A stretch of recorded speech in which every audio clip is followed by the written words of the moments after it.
Hello. আসলে আমি অনেক লেটে থেকে আসতেছি, এটা ডে 2-তে। সকালেই আসলে ছিল এই পুল পার্টি।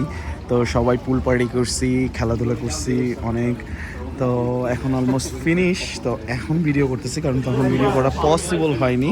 তখন আসলে ফান করতেছিলাম সেজন্য। বাট অনেক ভালো ছিল এটা। তো সবাই ভালো মজা করছি। মজা করে দেন এখানে সবাই বসে আড্ডা টাড্ডা দিছি।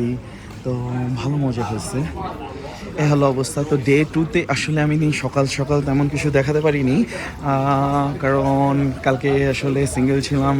তো অনেক ভিডিও করছি। বাট আজকে আসলে এখানে অনেক ফ্রেন্ড হয়ে গেছে, হয়ে গেছে। তো তাদের সাথে গল্প করে আসলে টাইম স্পেন্ড করে দেখা যায় সময় মিলানো যায়নি। তো তাও চেষ্টা করব, দেখি কী কী দেখানো যায়, কতটুকু কী করা যায়। ওকে, সি ইউ নাও।